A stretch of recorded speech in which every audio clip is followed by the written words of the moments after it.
Good afternoon, guys. Thank you for tuning back in for another episode. It's not going to be a super long video today. I'm on my lunch break right now. I just wanted to come home and kind of shoot my video for the week.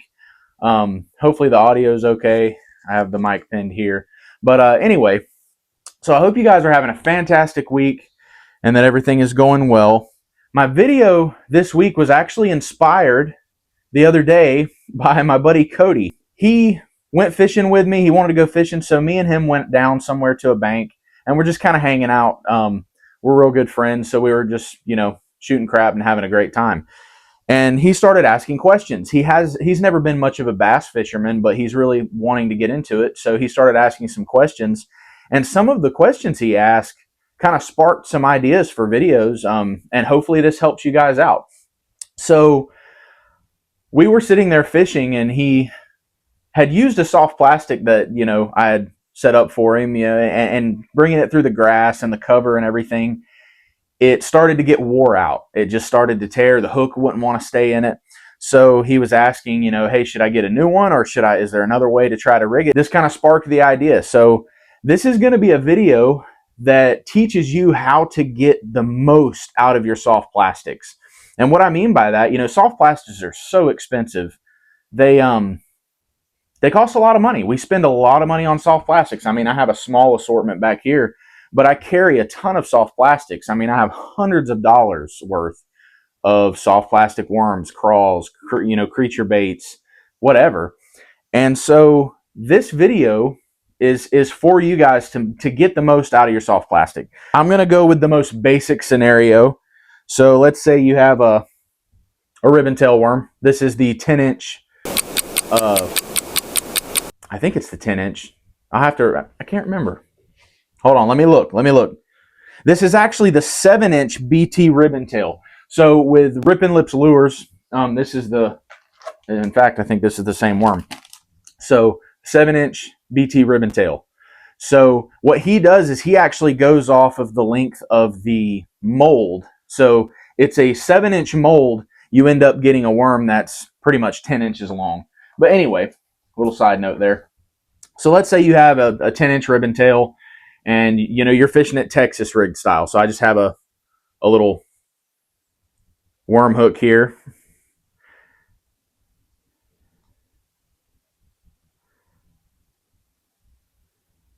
All right, so there we go. Sorry. So you've got it set up Texas rig style. Okay, you fish it, whether you catch fish on it or you're just bringing it through heavier cover. And let's say that it starts to come down on the hook because this right here gets torn. Just an example, okay? Or, it's in the hook, or the hook's in the bait, and it won't stay in the bait anymore. And you got your hook point trying to come out. Or it gets torn completely, okay? Here's a way that you can reutilize this worm. There's a million different ways to do it. You can cut it down and still Texas rig it, just like that. And then you've still got a shorter worm. You can do that. That's fine. I find that I don't really care for how this sticks out. It doesn't have that streamline, look to it anymore. It doesn't come through cover very good. So that's an option if you're really, really, in a pinch and you don't have any more of those soft plastics or something like that. But that is an option. But one of my favorite things to do with a ribbon tail that has been torn is I will take, and let's say, you got about that much. You really don't need that much. So let's tear just a little bit more off of it, okay? And let's say you've got that much, all right? We're going to grab a chatterbait or a bladed jig. And let me find something that'll kind of look good with that. Okay. Well, here's a Googan Squad. This is the clickbait. So this is a bladed jig, okay? But you can take this and run it right up on there just like you would any other trailer for a chatterbait or clickbait, whatever, bladed jig. And look at that. You've got a nice streamlined tail. And you can do this with smaller worms too. This is just an example. I pulled some old soft plastics out of my boat that I had already used and kind of worn out, so I could do this as an example. But look at that. That's something different. That's something that the fish probably don't see too much because nobody really thinks to do this. I've done this a lot and catch fish on it. So it's a really nice streamlined, low drag trailer to put on your chatterbait, okay? And you can do this with any size ribbon tail. I mean, you just, as long as you have enough body from that worm to be able to thread it on there and get it to the bait keeper, the trailer keeper, you've got you a nice little setup there. And what I like about this with it, like I was talking about how it's streamlined, it doesn't cause a lot of drag. Whereas it, if you were to put a swim bait on this clickbait, it's heavier, it's more bulky, causes a lot of drag. This is streamlined. You can fish this fast. You can burn it. You can bring it through, more grass than what you normally would with other thicker plastics because all you have is a ribbon tail back here. So just an idea. So there's one way that you can do that. And then here's another way. So here's an example. You've got let me get a better one here. Okay, so here's a swim bait. And let's say you've got it on the hook. This one's already torn, but you've got it on the hook like normal, okay? I fish it this way a lot. This is one of my favorite ways to fish a swim bait. Weightless too. I like fishing it weightless. But you can see it's got a tear right there. It's got a pretty bad tear, okay? That's not fishable. I mean, you cannot keep that on there for much longer. So what you can do is flip it around and fish your swim bait upside down.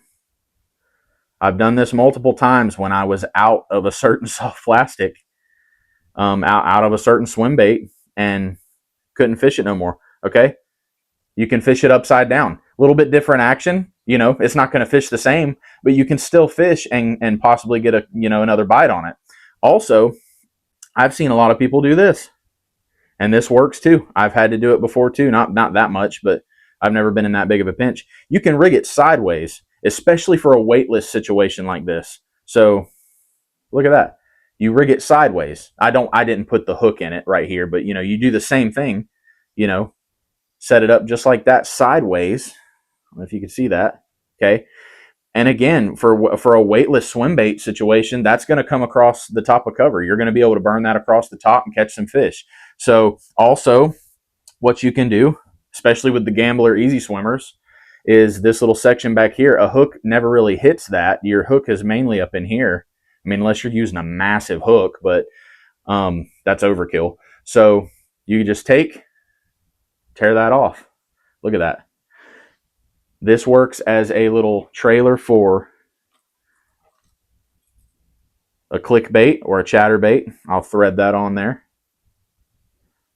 Just a simple little, and that's not pretty. I didn't take my time to put that on there, but you've got a nice little kick-in trailer up in there. Okay, you can use it for that. You can put it on a jig, just a regular, football head jig or an arky head jig, whatever kind of jig you're using. You can use the paddle tail end of that swim bait, tear it off, use it as a trailer.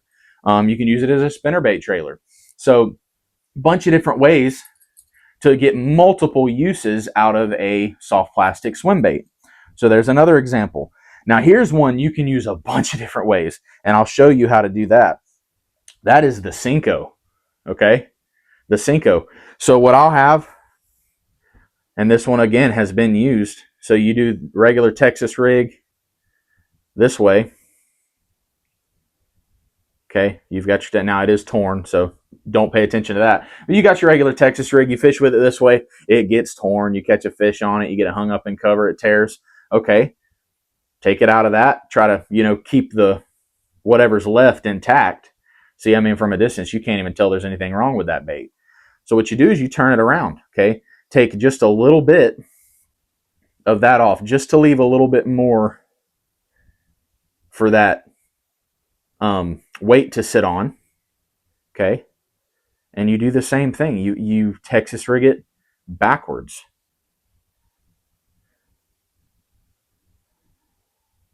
So look at that.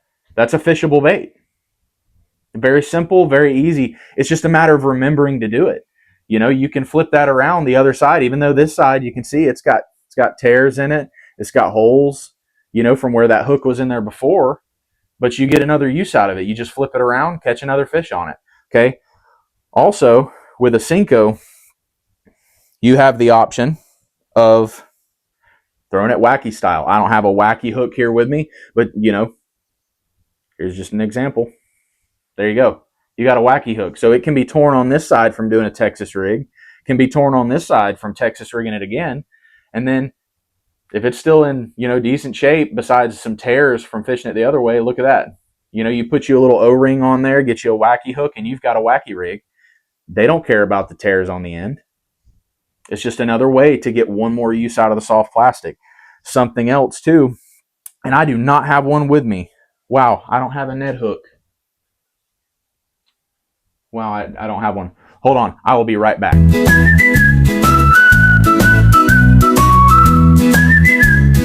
I was saying, so you've got this, you've used it as a Texas rig, you know, it's torn over here. Maybe you've even used it as a wacky rig, you know, and it's kind of torn up in the middle. Just take it, get you a good little length of that Senko or stick bait, whatever you want to call it. Tear it off, okay? Look at that. And then you take you a little Ned hook, okay? And you just thread that on there.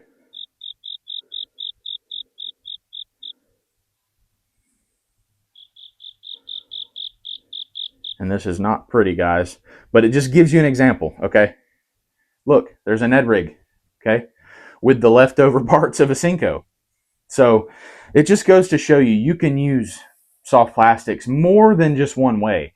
You can wear them out one way and then, you know, figure out another way to use them. So what I'll do is with my Senkos, if I'm throwing a lot, you know, a Texas rig a lot with them or whatever, and I tear up multiple baits, you know I'm catching them during a tournament or whatever, I'm catching them on a Senko, I kind of throw all those Senkos to the side, and then at the end of the day, I just take my Senkos and this hold on, all the stuff I've got and I can't find a Senko. Here we go.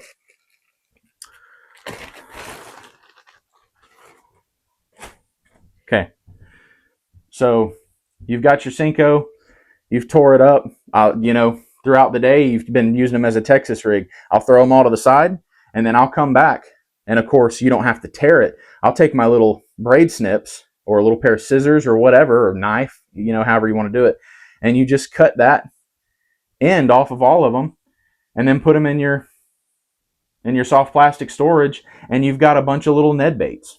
It works, man. You can do a lot of things to save a little bit of money with your soft plastic. So I hope this helps.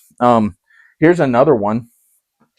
You know, here's a little crawl bait. Okay, I used it. I was, you know, punching and flipping with it. You know, see, it's torn in there on the nose of it. You've got a hole right in there where that hook was. Okay, so what you do, this is all still good. Take and tear a good chunk of that body off, the damaged portion of that body.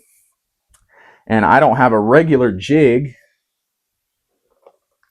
but this will be good enough. So just picture this not being a chatterbait, just picture it being a jig, okay? You can take